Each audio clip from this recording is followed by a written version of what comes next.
అందరికీ నమస్కారం. నా పేరు రేహా ఫిర్దౌస్. నేను 4వ తరగతి చదువుతున్నాను.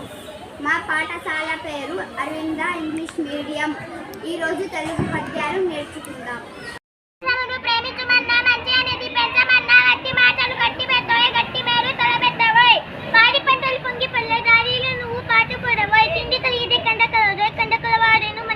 సొంత లాభం కొంత మానుకో, పొరుగు వాడికి తోడుపడవోయ్. దేశం అంటే మట్టి కాదో, దేశం అంటే మనుషులోయ్. చట్టాలు పట్టాలు కట్టుకొని దేశస్తులంతా నడవలెను, అన్నదమ్ములవలెను, జాతులు మతములు అన్ని మెలగవలెనోయ్. దేశమును ప్రేమించమన్నా, మంచి అన్నది పెంచమన్నా, వట్టి మాటలు కట్టి పెట్టవోయ్, గట్టి మేలు తలపెట్టవోయ్. పాటుపడవోయ్, తిండి కలిగితే కంట కలదోయ్, కంట కలవాడేను మనిషోయ్.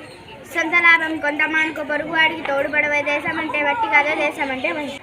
సొంత లాభం కొంత మానుకో, పొరుగు వాడికి తోడుపడవోయ్. దేశం అంటే మట్టి కాదు, దేశం అంటే మనుషులు. వాడి పంటలు బొంగి పొరలు, దారిలో నువ్వు పాటుపడవోయ్. తిండి కలిగితే కంట కలదోయ్, కంట కలవాడేను మనిషోయ్. చట్టా పట్టాలు పట్టుకొని దేశస్తులంతా నడవవలెనోయ్, అన్నదమ్ములు వలనే జాతులు మతాలు అన్నీ మెలగవలెనోయ్. పంటలు పొంగి పొరలే, దారిలో నువ్వు పాటుపడవోయ్. తిండి కలిగితే కండ కలదోయ్, కండ కలవాడేను మనిషోయ్.